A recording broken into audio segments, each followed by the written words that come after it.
Hi hello welcome back. Chicken ബോക്സൊക്കെ വന്നിട്ട് ഇപ്പോൾ എനിക്ക് ഏകദേശം 15 ദിവസമൊക്കെ കഴിഞ്ഞു കേട്ടോ. മുടി ഫുള്ള് ഇങ്ങനെ കട്ടയായിട്ട് ഇരിപ്പാണ്. കാരണം ഈ ചിക്കൻ ബോക്സ് വന്നു കഴിഞ്ഞാൽ നമ്മൾ എണ്ണയുള്ള പലഹാരം അല്ലെങ്കിൽ എണ്ണയുള്ള ആഹാരങ്ങൾ കഴിക്കുക, അതുപോലെ എണ്ണ തേച്ച് കുളിക്കുക ഒന്നുമില്ലല്ലോ. എണ്ണ പലഹാരം കഴിക്കാത്തതുകൊണ്ടല്ല, എണ്ണ തേക്കാത്തതുകൊണ്ടാണ് മുടി ഇങ്ങനെ ഫുള്ള് ഡ്രൈ ആയിട്ടിരിക്കുന്നത്.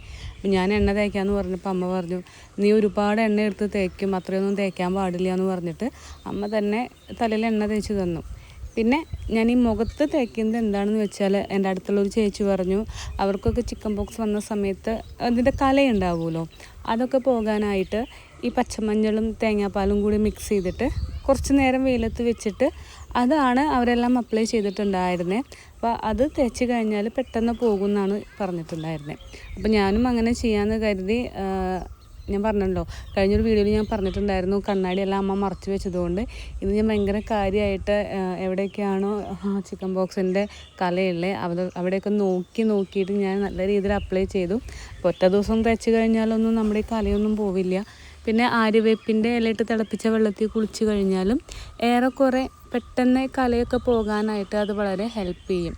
പിന്നെ ഞാൻ തേച്ച് പിടിപ്പിച്ചിട്ട് എനിക്ക് പറ്റുന്ന തരത്തിൽ കുറച്ച് ഫേസ് മസാജൊക്കെ ചെയ്തു കേട്ടോ. കുളിയെല്ലാം കഴിഞ്ഞ് വന്നു. അപ്പോൾ അമ്മ പറഞ്ഞു രസ്നാദിപ്പൊടി ഇട്ട് തരാമെന്ന്. നമ്മൾ ചെറുതിലൊക്കെ രസ്നാദിപ്പൊടി ഇടാറുണ്ടല്ലോ. അപ്പോൾ പനിയൊന്നും വരണ്ടെന്ന് പറഞ്ഞിട്ട് ഇനി നീരിറക്കൊന്നും ആവണ്ടെന്ന് പറഞ്ഞിട്ട് അമ്മ കുറച്ച് രസ്നാദിപ്പൊടിയൊക്കെ ഇട്ട് തന്നു. പിന്നെ ഞാനും അമ്മയും കുറച്ച് കൊച്ചു വർത്താനമൊക്കെ പറഞ്ഞ് ഞങ്ങൾ ചിരിയും കളിയൊക്കെ ആയി.